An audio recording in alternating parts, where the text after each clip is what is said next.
மட்டக்களப்பு முரக்கொட்டஞ்சென்னை ராணுவ முகாம் அமைந்துள்ள பகுதியின் அருகே உள்ள காணியொன்றில் வீடமைப்பு பணிகள் இடம்பெற்ற போது எலும்பு எச்சங்கள் அகலப்பட்ட இடத்திற்கு இன்று செவ்வாய்க்கிழமை நீதிபதி மற்றும் நிபுணத்துவ சட்ட வைத்திய அதிகாரி ஆகியோர் வருகை தந்து பரிசோதனையில் ஈடுபட்டனர். தோண்டப்பட்ட குழியிலிருந்து மீட்கப்பட்ட எலும்பு எச்சங்களை பகுப்பாய்வுக்கு உட்படுத்தவும் வீடமைப்பு பணிகள் இடம்பெறும் அந்த பகுதியை மேலும் ஆய்வுக்கு உட்படுத்துவதற்காக பாதுகாக்குமாறும் நீதிபதியால் உத்தரவிடப்பட்டது. இதன்போது மேலதிக நீதவானும் மேலதிக மாவட்ட நீதிபதியுமாகிய MIM ரிஸ்வி மற்றும் நிபுணத்துவ சட்ட வைத்திய சாகல பெரேரா ஆகியோர் முன்னிலையில் மீட்கப்பட்ட எலும்பு எச்சங்களும் அவை அகலப்பட்ட இடமும் பரிசோதிக்கப்பட்டன. மட்டக்களப்பு கொழும்பு பிரதான நெடுஞ்சாலை அருகே அமைந்துள்ள இந்த ராணுவ முகாம் கடந்த 1990ஆம் ஆண்டு முதல் இயங்கி வருவதாக உள்ளூர்வாசிகள் தெரிவிக்கின்றனர்.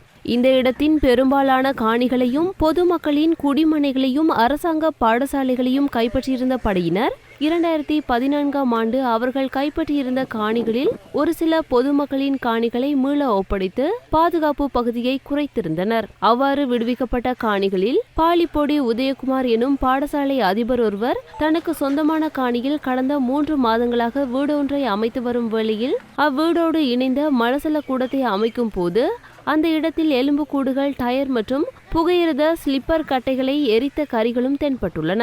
இதனை அடுத்து இந்த விடயம் ஏறாவூர் போலீசாருக்கு தெரிவிக்கப்பட்டது.